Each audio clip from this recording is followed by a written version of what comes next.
एक बार गुरु रामानंद जी दक्षिण भारत की तीर्थ यात्रा के लिए निकले और तीर्थ यात्रा में वह आलंदी गांव से होते हुए आगे बढ़ने वाले थे।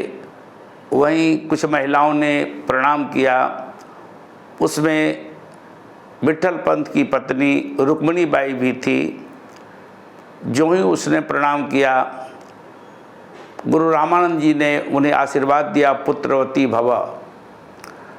रुक्मिणी बाई कहने लगी, महात्मन आपने मुझे आशीर्वाद दिया, लेकिन मेरे पति तो घर छोड़कर सन्यासी बनकर काशी में रह रहे हैं।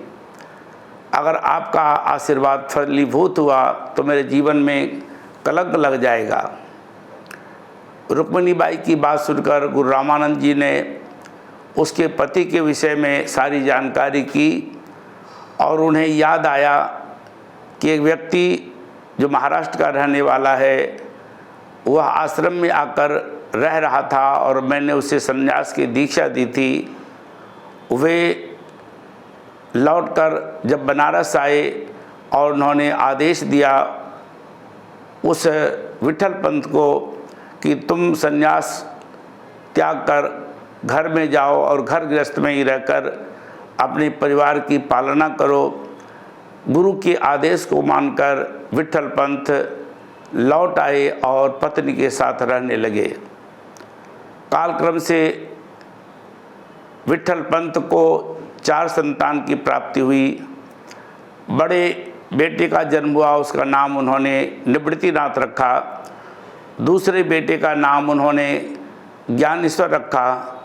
तीसरे बेटे का नाम उन्होंने सोपान देव रखा और सबसे छोटी एक कन्या उत्पन्न हुई जिसका नाम उन्होंने मुक्ताबाई रखा। ये 4 संतान विट्ठल पंत और रुक्मिणी के हुए, लेकिन ज्ञानेश्वर महाराज उनमें सबसे अधिक प्रतिभा संपन्न थे।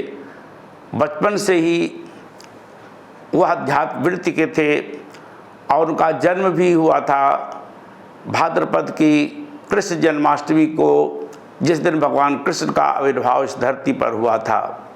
वे बहुत ही विलक्षण प्रतिभा के थे, लेकिन समाज के अंदर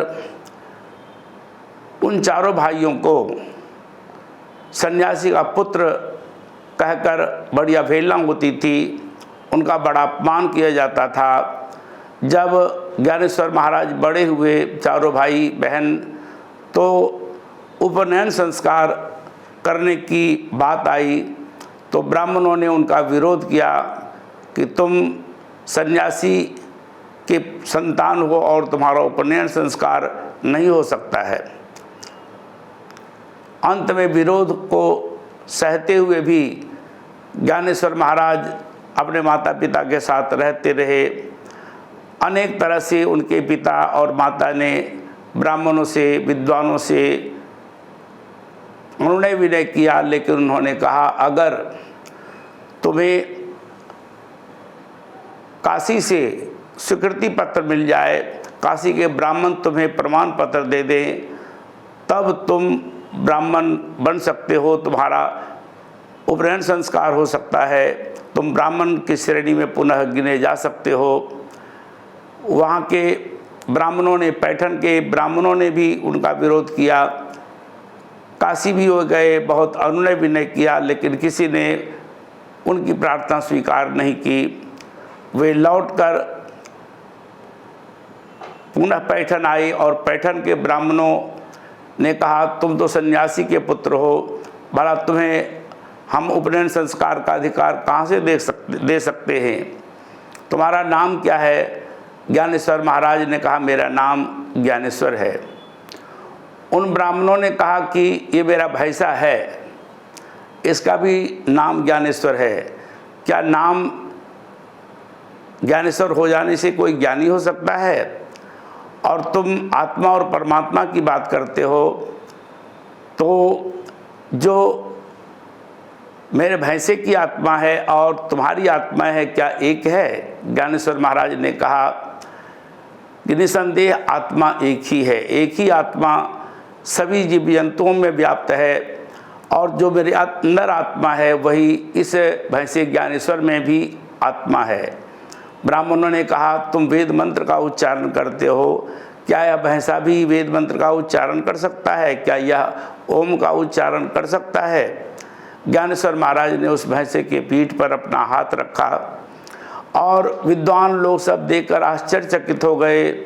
वह भैंसा ओंकार का, ओम का स्पष्ट उच्चारण कर रहा था। गुस्से में आकर ब्राह्मणों ने भैंसे की पीठ पर चाबुक मारे। कहा, मैंने इस भैंसे की पीठ पर चाबुक मारा, क्या तेरी पीठ पर भी चोट लग रही है? ज्ञानेश्वर महाराज ने कहा, वह भैंसे पर मारा हुआ चाबुक मेरी पीठ पर ही लगा है और आप देख सकते हैं मेरी पीठ को, और पीठ पर नीले रंग के चाबुक के चिन्ह पड़े हुए दिखाई पड़े। ब्राह्मणों ने हाथ जोड़ लिया, बस बहुत ही ये बच्चे प्रतिभा संपन्न हैं। बाद में उन लोगों ने उन्हें स्वीकृति पत्र दी, उनका उपनयन संस्कार हुआ, समाज में उनकी मान्यता दी गई, लेकिन फिर भी विरोध सहना ही पड़ा। उन्होंने कहा, ये विरोध तब तक होता रहेगा जब तक कि तुम्हारे पिता अपना प्राण त्याग न दें। माता पिता अगर प्राण त्याग दें, अर्थात प्रयाग में जाकर के जल समाधि ले लें, तब तुम समाज में प्रवेश कर सकते हो, तुम्हारी मान्यता मिल सकती है, तुम्हारा उपनयन संस्कार हो सकता है। और एक दिन उनके माता पिता इसी उधेड़ बुन में थे, घर में मन नहीं लग रहा था। बच्चों को घुमाने के लिए वह ब्रह्मगिरी पर्वत पर ले गए। ब्रह्मगिरी पर्वत जो नासिक के पास पर्वत है, उसका नाम है ब्रह्मगिरी पर्वत। और उस ब्रह्मगिरी पर्वत की परिक्रमा कर बच्चे को साथ लिए चल रहे थे। एकाएक शेर की दहाड़ आई और शेर की दहाड़ को सुनकर के सभी बच्चे इधर उधर हो गए। निवृत्तिनाथ आगे चले गए और अपने सभी बच्चों के साथ उनके माता पिता नीचे आ गए। घर में आए, निवृत्तिनाथ दिखाई नहीं पड़े। बहुत चिंतित हुए माता पिता, उनके छोटे भाई भी।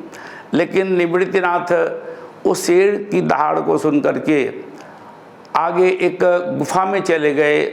गुफा में उन्होंने देखा एक संत खड़े हैं और संत ने उन्हें बिठाया, उन्हें सांत्वना दी और उन्हें सत्संग सुनाकर उस बच्चे को, जिनका नाम निवृत्तिनाथ था, जो बड़े भाई थे ज्ञानेश्वर के, उन्हें ज्ञान की दीक्षा दी, अध्यात्म ज्ञान का उपदेश दिया, साधना में बिठाया।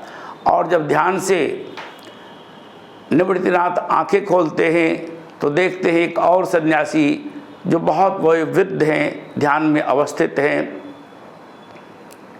निवृत्तिनाथ जी ने अपने गुरु जिन्होंने दीक्षा दी थी, उनका नाम था गैनीनाथ, उनसे पूछा, ये कौन है ध्यान में बैठे हुए? गैनीनाथ ने कहा, यह मेरे गुरु गोरखनाथ हैं, वर्षों से वह ध्यान में समाधि में बैठे हुए हैं, उन्हीं से मुझे ज्ञान की दीक्षा मिली है। और वही ज्ञान जो गुरु गोरखनाथ को उनके गुरु मच्छिंद्रनाथ ने दिया, उसी ज्ञान को मैंने पाया और मैंने वही ज्ञान तुम्हें दिया है। और जाओ तुम इस ज्ञान का प्रचार प्रसार करो, भजन ध्यान स्मरण करो। और तब निवृत्तिनाथ लौटकर अपने घर आए। माता पिता को बहुत सांत्वना मिली, भाइयों और बहनों को बड़ा सुकून मिला। और वही ज्ञान जो निवृत्तिनाथ को गैनीनाथ जी के द्वारा प्राप्त हुआ, जो अध्यात्म विद्या की 4 साधनाएं हैं, वह ज्ञान निवृत्तिनाथ ने अपने भाई ज्ञानेश्वर को प्रदान किया। ज्ञानेश्वर के ही द्वारा फिर सोपान देव और साथ ही साथ मुक्ताबाई को भी वो दीक्षा मिली। और ज्ञानेश्वर महाराज सबसे अधिक ध्यान में अवस्थित रहने वाले साधक बने। यद्यपि सब कुछ होने के बाद भी समाज में उनका सम्मान नहीं हो रहा था। एक दिन माता पिता दुखी होकर प्रयाग चले गए और वहाँ इनके माता पिता, ज्ञानेश्वर महाराज के माता पिता ने जल समाधि ले ली और अपना प्राण त्याग दिया। अनेक यातनाएं सही ज्ञानेश्वर महाराज ने, लेकिन ज्ञानेश्वर महाराज ने कभी अध्यात्म से अपने आप का मुंह नहीं मोड़ा। वह ध्यान की साधना में लगे रहे। समाज में वह प्रेम का संदेश देते थे, एकता का संदेश देते थे, भाईचारे का संदेश देते थे। उनका संदेश था जो परमात्मा मेरे अंदर है वही परमात्मा सब में है। जो गीता का सार है, गीता की सबसे महत्वपूर्ण टीका ज्ञानेश्वरी नाम की गीता जो लिखी गई है मराठी भाषा में, वह ज्ञानेश्वर महाराज की देन है। और ज्ञानेश्वर महाराज ने सारे ज्ञान के निचोड़ को वहाँ की ग्रामीण भाषा में, जो मराठी भाषा है, क्योंकि बड़े बड़े विद्वान संस्कृत में अनुवाद करने वाले थे, संस्कृत में लिखने वाले थे, लेकिन जनसाधारण इस अध्यात्म ज्ञान को समझ पाए। ज्ञानेश्वर महाराज ने अपने शिष्य सच्चिदानंद से वह ज्ञानेश्वरी गीता लिखवाई और अपने गुरु निवृत्तिनाथ को अर्पण किया। निवृत्तिनाथ ने प्रसन्न होकर उन्हें आशीर्वाद दिया और कहा तुम संतों में शिरोमणि बनोगे। और वही ज्ञानेश्वर महाराज बाद में जगह जगह अध्यात्म ज्ञान का प्रचार करने लगे। देश के सभी तीर्थों में उन्होंने यात्राएं की, सब जगह उसी आत्मा का उन्होंने उपदेश दिया जिसका गीता में उल्लेख किया गया है भगवान कृष्ण के द्वारा। विद्या विनय संपन्ने ब्राह्मणी गभ्यस्तिनी सुनी चैव सपाके च पंडिता सबदर्शिन। विद्या विनय युक्त ब्राह्मण में, चांडाल में, चींटी में, हाथी में, गौ में, कुत्ते में जो एक आत्मा को देखता है वही सच्चा ब्राह्मण है, वही सच्चा महात्मा है, वही सच्चा ज्ञानी है और वही सच्चा समदर्शी है। इसी का प्रचार ज्ञानेश्वर महाराज ने देश के कोने कोने में किया। उस समय एक बहुत बड़े संत थे, भक्त थे, जिनका नाम था नामदेव, और भगवान विट्ठल उनकी आराधना से प्रसन्न होकर के दर्शन उन्हें देते थे। लेकिन वह उनके पास वह सच्चा ज्ञान नहीं था जिस ज्ञान का संदेश लेकर ज्ञानेश्वर महाराज संसार में प्रकट हुए थे। ज्ञानेश्वर महाराज ने उन्हें सत्संग सुनाया और उनकी जिज्ञासा को देखकर उन्होंने उन्हें ज्ञान के लिए प्रेरित किया।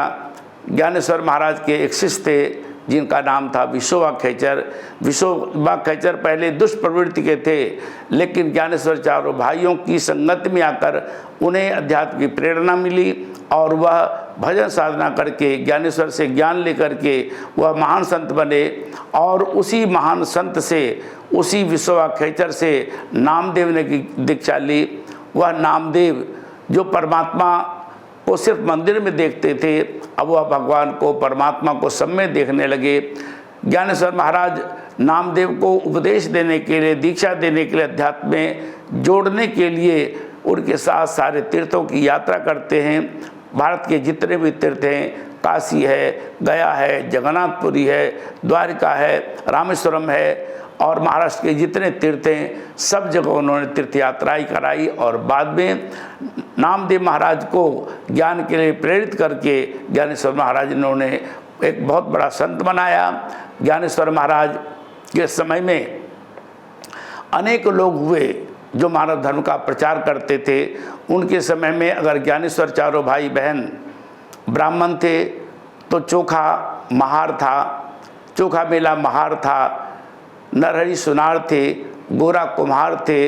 इस तरह अनेक जाति संप्रदाय जाति के लोगों में, भिन्न भिन्न जातियों में भी अध्यात्म ज्ञान का प्रचार प्रसार किया ज्ञानेश्वर महाराज ने। और सारे महाराष्ट्र में जन जन में वह संतों में शिरोमणि बन गए। लेकिन फिर भी उन्होंने लोक धारणा नहीं छोड़ा। बहुत सारे लोग उस वक्त हजारों की संख्या में भगवान विट्ठल की यात्रा करते थे। वे लोग बारी निकालते थे, जगह जगह कीर्तन करते हुए वह भगवान विट्ठलनाथ के मंदिर में जाकर भगवान विट्ठल के दर्शन करते थे। पंढरपुर में जाकर ज्ञानेश्वर महाराज उन लोगों को भी ज्ञान की प्रेरणा देने के लिए उनके साथ वारी बन कर के कीर्तन करते हुए जाते थे, आते थे। लेकिन फिर भी उन लोगों ने ज्ञानेश्वर महाराज को नहीं समझा। ज्ञानेश्वर महाराज जिस ज्ञान का संदेश लेकर के आए थे, वे लोग बारी पूजा पाठ में ही लगे रहे। ज्ञानेश्वर महाराज के ज्ञान को उन्होंने नहीं जाना। और अंत में ज्ञानेश्वर महाराज एक आदर्श स्थापित करते हैं। वे चारों भाइयों में बड़ा प्रेम था और उस वक्त एक विशोबा खेचर के बाद उस वक्त एक बहुत बड़ा योगी था, उसका नाम था चांगदेव सिद्ध। उसकी आयु उस वक्त 1400 साल की थी। अपने प्राण को वह ऊपर ऊर्ध्वगति को चढ़ा देता था और जब मौत टल जाती थी तो पुनः अपना प्राण उतारता था। एक बार ज्ञानेश्वर महाराज जब लगभग 14 वर्ष के थे तो वहाँ से अपने भाई बहनों के साथ उसके आश्रम के पास से गुजर रहे थे। वहाँ उन्होंने भीड़ देखी और वह जिज्ञासावश अंदर चले गए। वहाँ उन्होंने देखा एक सिद्ध आँखों को बंद कर तन में भभूत लगाए समाधि में बैठा है और वहाँ बहुत सारे लोग बैठे हुए हैं और वह रो रहे हैं, बिलख रहे हैं। और जब ज्ञानेश्वर महाराज चारों भाई बहन वहाँ पहुँचे, उन्होंने कहा आपके रोने का कारण क्या है? उन लोगों ने कहा मेरे परिजन, किसी ने कहा मेरे पुत्र मर गए हैं, किसी ने कहा मेरे पिता मर गए हैं, किसी ने कहा मेरे पति का देहांत हो गया है, किसी ने कहा मेरी पत्नी का देहांत हो गया है, इसीलिए हम सब लोग रो रहे हैं। ज्ञानेश्वर महाराज और उनकी बहन मुक्ताबाई ने कहा कि फिर आप रो रहे हैं, इससे रोने से क्या होगा? आप यहाँ बैठकर क्या कर रहे हैं? उन्होंने कहा कि उन लोगों ने कहा कि जब चांगदेव सिद्ध की समाधि टूटेगी, वह आँख खोलेंगे और अपनी भभूति दे करके वह हमारे मृत संबंधियों को पुनः जीवित कर देंगे। मुक्ताबाई ने सहज रूप से कहा मेरे भाई ज्ञानेश्वर ने मुझे एक ऐसा ज्ञान दिया है जिस ज्ञान के प्रताप से मैं भी ऐसे मृत प्राणियों को जीवित कर सकता हूँ। ये सिद्धि रिद्धि सिद्धि में कुछ नहीं रखा है, सच्चा ज्ञान अलग है। लेकिन अगर तुम चमत्कार देखना चाहते हो तो मैं तुम्हें एक छोटा सा चमत्कार दिखलाती हूँ। वहाँ एक कुत्ते का पिल्ला मरा हुआ पड़ा हुआ था, उसकी पूंछ पकड़ करके मुक्ताबाई ने कहा ये मेरे भाई ज्ञानेश्वर के ज्ञान का प्रताप देखो, यह पिल्ला मरा हुआ है लेकिन इसे अभी हम जीवित कर देते हैं। और कहा यह पिल्ला दौड़ने लगे और सचमुच में वह कुत्ते का पिल्ला छोटा सा बच्चा दौड़ने लगा। ज्ञानेश्वर महाराज की बहन ने कहा कि आपके सभी जो मृत हैं ये सब जीवित हो जाएं, आपके सिद्ध की कोई ज़रूरत नहीं है। और सभी लोग ने देखा उनके मृत परिजन जीवित हो गए और सभी लोग ज्ञानेश्वर महाराज की जय, निवृत्तिनाथ की जय, मुक्ताबाई की जय, इस तरह से कहते हुए चले गए। जब समाधि टूटी चांगदेव की तो चांगदेव ने देखा वहाँ कोई आदमी नहीं है। अपने शिष्यों से पूछा, उनके 1400 शिष्य थे जो हमेशा उसकी सेवा में तैनात रहते थे। उसने पूछा ये सब लोग कहाँ गए यहाँ के? कहा एक बालक की अवस्था के 4 भाई बहन आए और उन्होंने अनायास ही इनके मृत संबंधियों को जीवित कर दिया। और सभी लोग ज्ञानेश्वर महाराज की जय, ज्ञानेश्वर महाराज की जय कहते हुए चले गए। ज्ञानेश्वर महाराज की कीर्ति को सुनकर पुनः उन्होंने आंखें बंद की और उन्हें समझ में आ गया कोई सच्चा महापुरुष आया है। और उससे मिलने के लिए, ज्ञानेश्वर महाराज से मिलने के लिए वह सिद्ध शेर पर सवार होकर आकाश मार्ग से चला। तब ज्ञानेश्वर महाराज चारों भाई बहन प्रातःकाल में सुबह दातुन भी कर रहे थे, अध्यात्म की चर्चा कर रहे थे और मिट्टी की दीवार पर बैठे हुए अपने भाई बहनों से अध्यात्म की चर्चा करते हुए उन्होंने देखा आकाश मार्ग से शेर पर बैठा हुआ कोई आ रहा है। ज्ञानेश्वर महाराज ने अपने भाई बहनों से कहा यह सिद्ध मुझसे मिलने आ रहा है, मेरे दर्शन के लिए आ रहा है, लेकिन वो अपना चमत्कार दिखला रहा है। वह शेर पर सवार होकर आ रहा है और सिद्धि को सिद्धि से ही काटा जा सकता है जैसे लोहे को लोहे से काटा जाता है। इसलिए उन्होंने अपने भाई बहनों के सामने कहा ये दीवार ज्ञानेश्वर से मिलने के लिए चांगदेव सिद्ध आ रहा है, तुम भी आगे अगवानी करो। और देखते देखते वह दीवार ही चलने लगी। ऊपर आकाश मार्ग से आते हुए चांगदेव ने देखा यह तो बहुत बड़ा सिद्ध है। और बाद में वह शेर से कूद पड़ा और ज्ञानेश्वर महाराज के चरणों में पाई माम करके ज्ञान की याचना करने लगा। तब ज्ञानेश्वर महाराज ने अपने बहन मुक्ताबाई से उन्हें ज्ञान की दीक्षा देने के लिए कहा और बाद में वह चांगदेव ज्ञानेश्वर महाराज का सिद्ध बन गया।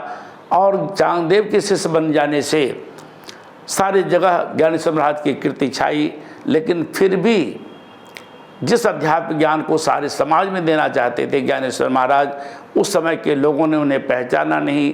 सचमुच में एक कहावत है, हाजिर में हुज्जत और गायब की तलाश। जब महापुरुष आते हैं लोग विवाद करते हैं, उन्हें पहचानते नहीं, उनका विरोध करते हैं, लेकिन जब वो चले जाते हैं तब फिर उनकी यशकीर्ति गाते हैं, उनकी प्रतिमा बनाकर उनकी पूजा करते हैं।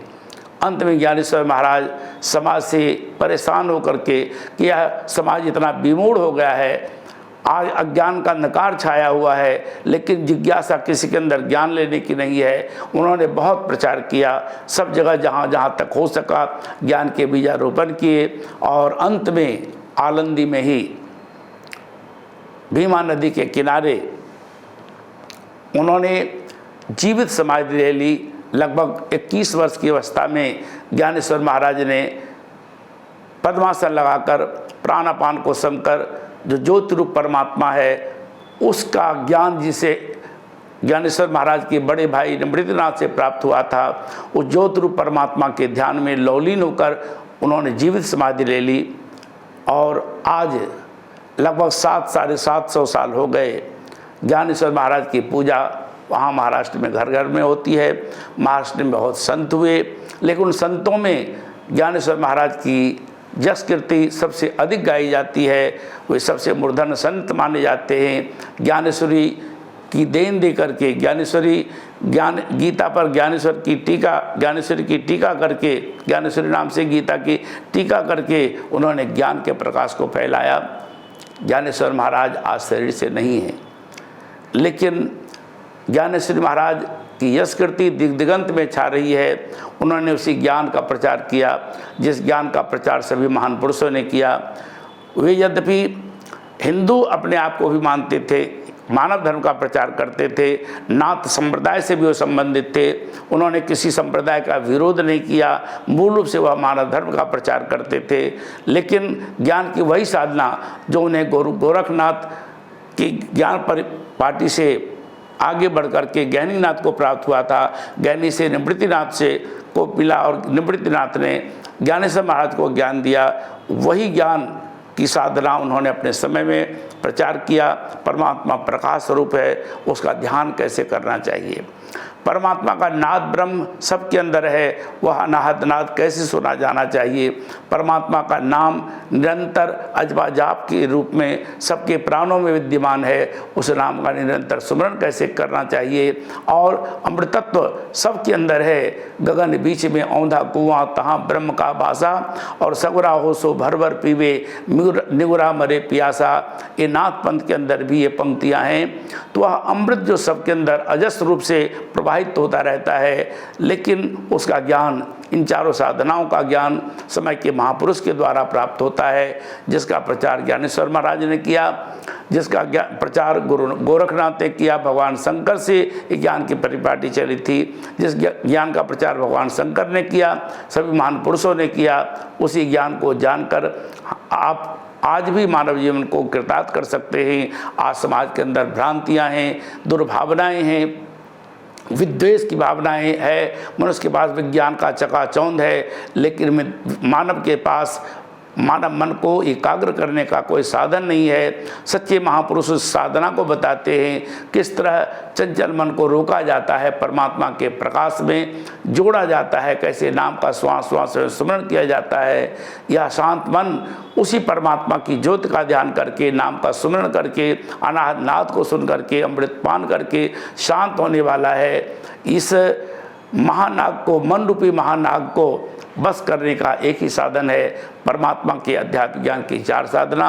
उसे जानकर ध्यान करना चाहिए, भजन करना चाहिए, अपने जीवन का कल्याण करना चाहिए।